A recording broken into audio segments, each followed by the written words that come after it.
Hi there. So I could quite possibly be early.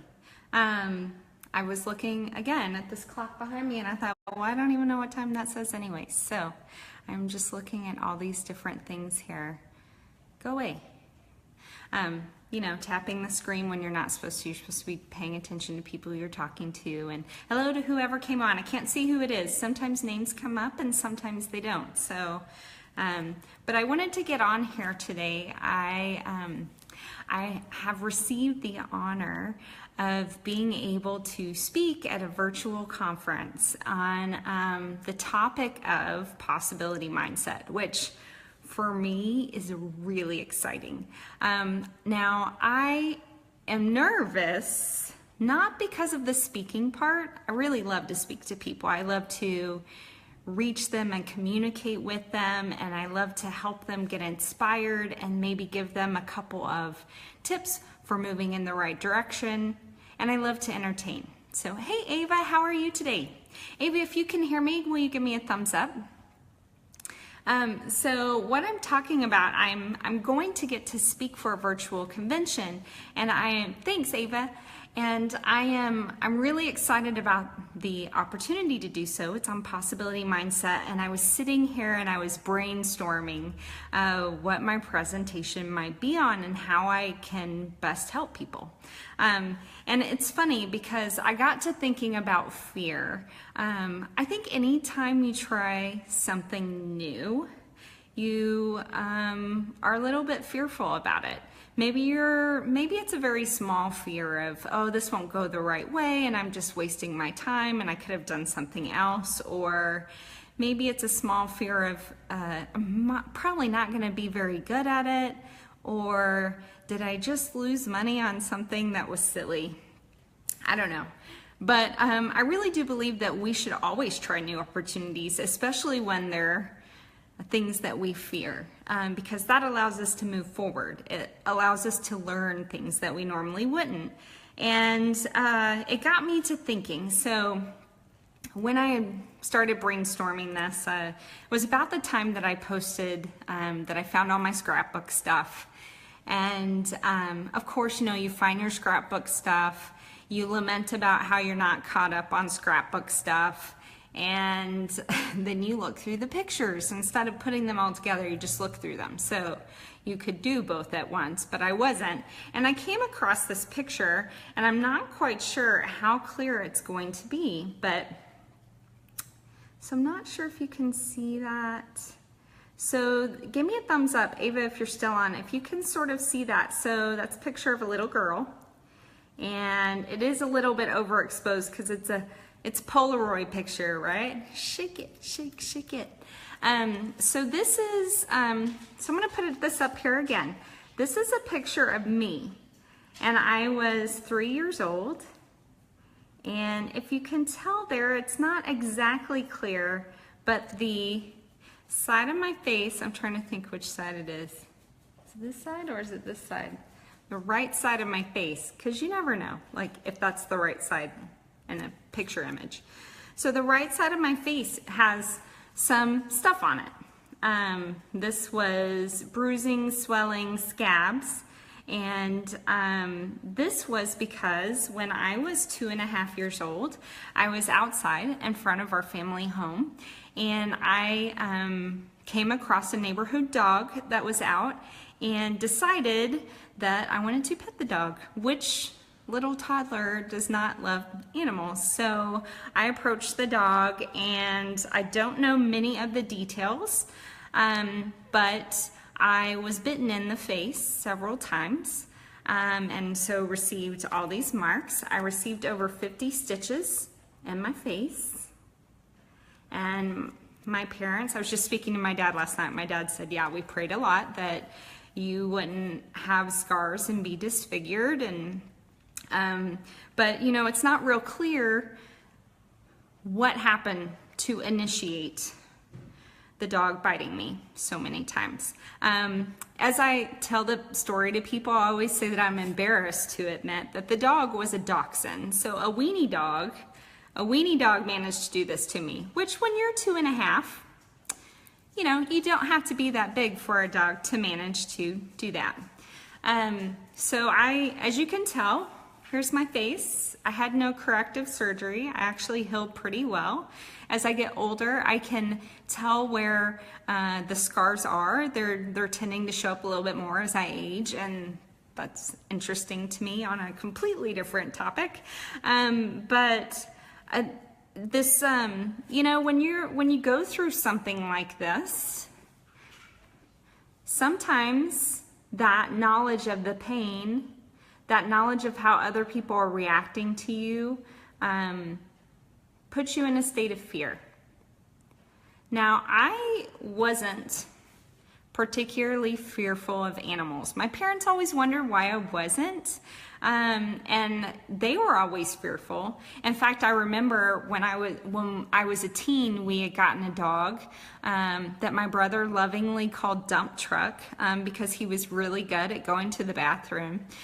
His real name was Applejack, and if you want to know, it's like the fact show, the Gong Show. And anyway, so Applejack was named after a Dolly Parton song that I enjoyed at the time. Just in case you wanted to know. If we ever play Two Truths and a Lie, you'll know that little tip. But one night we came home and it was thundering and there was quite a good storm, and I ran in the gate, and here was our dog, Applejack, who was afraid of storms. And I ran up to him and said, "Oh, Applejack." And he barked and lunged at me. Well, that set my parents off, and within a week, we no longer had that dog. And that frustrated me because I was not afraid of him. My parents were afraid that this was gonna happen again, and so we ended up getting rid of the dog. Later on, I have my own dogs, cats. I became a veterinary technician. I've been bitten multiple times by dogs and cats, and I carry all the wounds. If you're ever around, I'll show you all the scars and tell you who it was and what situation it was. But, you know, most animals bite out of fear. And I think knowing that helps you get through it. Knowing that for me, I probably did have a pretty good healthy dose of fear, but instead of letting it be a big stop sign for me, I let it be more of a yield sign, more of a way to respect fear. Even later on, I'm horseback riding. I always horseback ride every chance I could get growing up. And I remember in college, I got thrown from the horse, and I got up and I got right back on because I was determined not to let the fear of something like that happening again. Now I was very careful, and I learned my lesson, and I thought about what I did to end up on the ground in the first place, because that was no fun and that hurt. But that's just something to think about. Think about your fear and whether you can use it to help you move smartly forward the next time you attempt something, or whether you're gonna let it stop you. And think of it like this, like we have doors we have to open. I very much dislike horror movies. Horror movies, there's always that stinking door that like a sound is coming from behind, or you know, some fingers are sticking up underneath the door, and obviously you're in the audience watching the movie and you're like, don't open the door, right? Don't open the door. But they do in the movies anyways, and it always moves them forward. At least then we could get to the end of the movie, right? I mean, that's progress. So if you want to think about like all these things that we're fearful of are doors, and we can smartly think how to best protect ourselves when we open the door, or we can leave it shut. But the point is, we'll never get to the other side, and we'll never move beyond it if we don't open the door. So that's how I suggest you thinking of your fears. Think of your fears as a door, right? A door that you have to open to get through, to figure out what's there, to get to the good stuff on the other side, to move forward. There could be some really great stuff on the other side of the door. So it's definitely a reason to deal with fear. I can't see who else is on right now, but just sort of to encapsulate. Hey, Ashley. So Ashley, I was sharing the whole premise of the story is that I was brainstorming for what I was going to talk about on virtual convention, and I was thinking about fears because, of course, you know, speaking for people and you get afraid that what you're going to say is good. And I found this picture of myself that is from when I was 3 years old, because when I was 2.5, I got bitten by a dog in the face, had 52 or 57 stitches. And how that could have been a moment that I was always fearful of animals. I know my parents were fearful of me being around animals, very much so. And how fear is something that can stop you or it can slow you down. In my case, I just used it as a way to be respectful towards animals after that point. Hey, Robert. So just in a nutshell. So here it is. We have fears about things that happen to us. I had fears about animals because when I was 2.5, this happened to me. But I didn't let it stop me. And I view my fear or respect now of animals as a door. And so I'm saying that we can use this idea of fear being a door for you. You can leave it shut, and you can stay where you are and never progress forward and find out what good or bad is behind the door, or if you can cope with it now, or you can go through it. So just a little analogy for you today.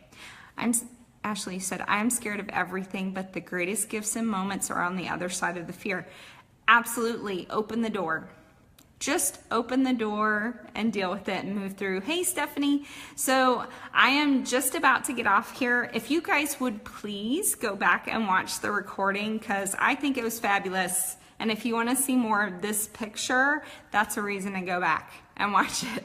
So you guys have a great day. I hope it is wonderful and incredible. And I hope you find a fear and you open the door on that fear. And when you do, come back to this video and share with me what it is so that I can help you celebrate it.